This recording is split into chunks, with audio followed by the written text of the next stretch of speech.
Nós temos um candidato, é o Lula. Eles não têm ainda. Eles têm um problema para resolver. O Bolsonaro vai apoiar o Tarcísio? Seria Lula capaz de varrer a direita em 2026? Essa é a pergunta que a análise de hoje coloca na mesa. Bem-vindos. Olha, hoje a gente tem em mãos um material bem interessante. Sim. Ele descreve o que chama de uma bomba política silenciosa que estaria, assim, sendo montada para as eleições de 2026 aqui no Brasil. A eleição no Brasil, depois de 2010, tem sido disputada voto a voto. O ponto é que não se trata de uma campanha tradicional barulhenta. Não, nada disso. É uma estratégia que o texto descreve como fria, pragmática, para neutralizar os adversários muito antes da votação. Quando se vota no PT, se vota num partido que defende o Estado de bem-estar social, num partido que defende um projeto de desenvolvimento nacional, um partido que defende a democracia, mas não temos, vamos dizer assim, é nacionalista para o mundo de hoje. Não um nacionalismo, né, xenófobo, anti-imigrante ou que volta ao passado dos países, mas no sentido que nós precisamos olhar aqui que é interesse nacional nosso. Por exemplo, para nós é nosso interesse nacional integrar a América do Sul. E nosso objetivo aqui é justamente esse. É desmontar essa estratégia peça por peça, com base no que o texto apresenta, né? Certo. A fonte argumenta que o plano aposta basicamente tudo na fragmentação da direita. É daí que viria a vitória. Defender a política de Trump para o Brasil, fazer manifestações com a bandeira, atacar a democracia e o Supremo, e achar que vai conseguir uma maioria frente a um presidente que acabou de exercer o mandato, mais uma vez, convivendo com uma base parlamentar de direita e de extrema-direita, né, com uma oposição grande no país, sem sair, né, das regras democráticas, eu não acredito que a gente perca essa eleição. Entendi. Então vamos ver como isso se desdobraria nas várias frentes, da narrativa até a economia. Vamos lá. Ok, então vamos começar a desvendar isso. O primeiro passo do plano, segundo o texto, é explorar a divisão interna da direita. É isso. A ideia seria, aparentemente, incentivar a oposição a se devorar por dentro. Não acredito que a maioria dos brasileiros e brasileiras darão um mandato para o Tarcísio com essa bandeira. Não é crível eleger o Tarcísio, apoiar o Tarcísio. Pode ser pela agenda dele liberal, econômica, mas ele está se alinhando com o Trump, está se alinhando com o Bolsonaro, com o ataque ao Supremo. É isso. O texto aponta muito para uma dependência do bolsonarismo, que ao mesmo tempo que mobiliza uma base fiel, também afasta eleitores moderados, o mercado. Cria um teto, né? Exatamente, cria um teto. O Lula é bastante competitivo, particularmente porque o candidato provável, o Tarcísio Freitas, se identificou muito com o bolsonarismo recentemente e muito com as políticas norte-americanas para o Brasil, da administração Trump. Isso abre o caminho para o que a análise chama, e eu achei esse termo fascinante, de cerco narrativo. Cerco narrativo. O que seria isso na prática? Pensa assim, não é um ataque direto, é mais uma tática de enquadramento. A meta é enquadrar a extrema-direita não só como adversária, mas como uma ameaça sistêmica. Entendi. E aí a retórica da defesa da democracia seria usada sem parar. Incessantemente. A ideia é tornar o custo de apoiar esse campo político eleitoralmente muito caro.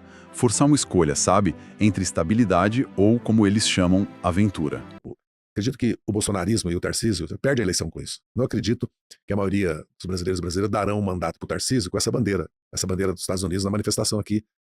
E também porque, vamos dizer assim, o governo do Lula, com todas as contradições e todas as dificuldades que são imensas, tem começo, meio e fim. Não é um governo sem uma orientação. Porque se nós olharmos o mundo, então o país precisa ver aquilo que é do interesse nacional. Mas para isso, o país precisa chegar a um acordo interno. Para isso que serve a eleição a cada 4 anos. O que o país quer? O que o Tarcísio está propondo para o país, né? Ele está propondo vender a Petrobras, privatizar os bancos públicos, desvincular o salário mínimo da Previdência, tirar os pisos de saúde e educação, talvez privatizar a Previdência. É esse o caminho que o Brasil quer? Não foi o caminho que o Brasil escolheu em 88, e nem em todas as eleições, menos uma. Porque... E aqui a coisa fica muito interessante, porque, um paralelo, o texto fala da construção de uma frente ampla, que vai além da esquerda. Sim, e não é uma aliança ideológica. Não, o texto usa a expressão conveniência histórica. É uma aliança só para ganhar, então. Basicamente, a presença de figuras de centro, até de centro-direita, serviria para sinalizar moderação, responsabilidade.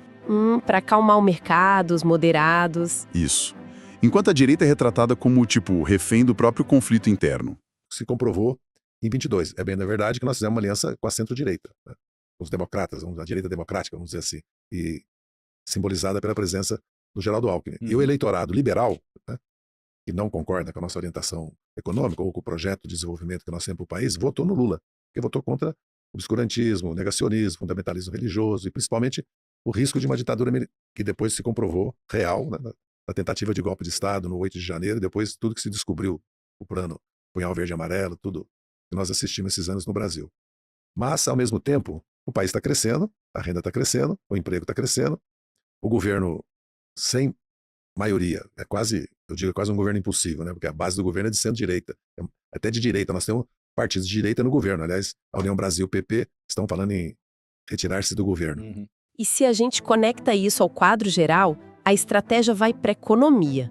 Uma coisa amarra a outra. Perfeitamente. E a narrativa econômica descrita é sofisticada. Em vez de só defender o governo, o plano seria culpar as forças conservadoras pelo crescimento limitado do país. Ah, então é uma transferência de responsabilidade. Exatamente. Você transforma as limitações do próprio governo em combustível eleitoral.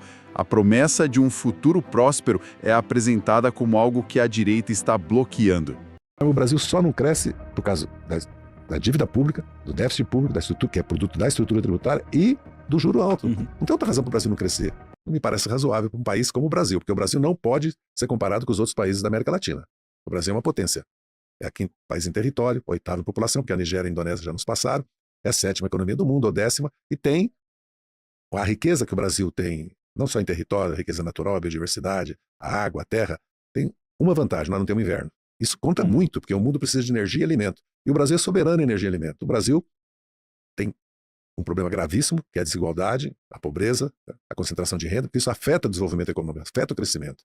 E o nosso mercado interno é um mercado de subconsumo, porque a maioria vamos dizer, uma grande parte da renda, da massa salarial do país, né, compondo a renda nacional, é expropriada ou com o sistema tributário, que é apoiado no consumo, não na riqueza, na propriedade e na renda, ou nos juros, porque o nosso juros, evidentemente, para um trabalhador, é no mínimo, para ser bastante generoso, 30%. Então, isso impede muito o crescimento do país. E depois que nós temos o desafio de transitar a nossa indústria e reindustrializar o país, de certa forma, numa indústria mecânica para digital. E precisamos fazer uma reforma tributária no país para dar condições, não só para a economia crescer, mas para o governo cumprir as suas funções. O país precisa de uma revolução educacional, tecnológica, na infraestrutura, precisa resolver problemas graves como do meio ambiente e da segurança pública. Isso precisa de recursos orçamentários que viabilizem políticas públicas nesse sentido. E claro, hoje em dia não dá para ignorar o campo digital. De jeito nenhum. A análise diz que o plano é reorganizar a presença nas redes, mas não só para responder. Não, é para pautar o debate, é para dominar a sensação da política. Dominar a sensação. É. Controlar a percepção da realidade antes que os fatos se consolidem. É uma disputa pela percepção. O governo também não está parado, tá? E além de mais, os partidos também, que nos apoiam, estão se preparando para 26, né? E começamos a voltar a ocupar as redes, que essa é uma diferença importantíssima. Porque até 6 meses atrás, vamos dizer assim, o bolsonarismo, a extrema-direita, era quase que senhora, né, das redes, né? Isso não acontece mais hoje. E não vai acontecer, porque nós passamos a priorizar isso. E, como eu dizia, há 2 anos atrás, quando nós estávamos cometendo erro gravíssimo, que a questão das redes não era uma questão técnica, não era uma questão financeira, era uma questão de prioridade mesmo. Tem um custo, mas não tem nenhum. Qualquer cidadão pode entrar nas redes e fazer o que a direita faz. Não os fake news dela, não a pregação do ódio da violência, mas assim, do ponto de vista da comunicação, da capacidade de comunicação. E nós provamos já isso, tanto o governo como nós, do PT e os outros partidos. Aliás, nós já temos grandes comunicadores, e o nosso presidente Lula só foi eleito, eu quero sempre lembrar isso, porque alguns comunicadores de milhões e dezenas de milhões o apoiaram. Aquilo ali reequilibrou a eleição de 22. Todo mundo já se esqueceu disso, mas quando o Felipe Neto, uma Anitta, não apoiando o Lula, mas criticando duramente a política do Bolsonaro na pandemia, a homofobia do Bolsonaro, né, o obscurantismo dele, o negacionismo, ou mesmo o Casimiro, para não citar uns 40, foi muito importante naquela disputa, porque era muito desigual a força nas redes do bolsonarismo e a nossa, que hoje já não existe mais e não existirá em 26. Então, o que tudo isso significa? Juntando todas as peças, qual é o objetivo final? O objetivo final, segundo o material, é transformar 2026 num plebiscito emocional. Não sobre propostas, mas sobre sentimentos. Exato. Democracia contra risco, estabilidade contra conflito. A meta não é a unanimidade, é garantir que a oposição chegue às eleições dividida, desgastada e presa numa narrativa defensiva. E o texto termina com perguntas bem diretas, né? Ele questiona se a direita vai conseguir romper esse cerco. Se vai conseguir se reinventar, oferecer uma alternativa que vá além da simples rejeição ao adversário. São as perguntas que ficam no ar. O que nos deixa com uma reflexão final que o próprio texto provoca. Se esse plano, silencioso e tão meticulosamente construído, for real, será que a gente já está observando um checkmate sendo preparado antes mesmo de o jogo começar de verdade? Seria melhor para o Lula enfrentar o Tarcísio ou uma eventual volta do Bolsonaro?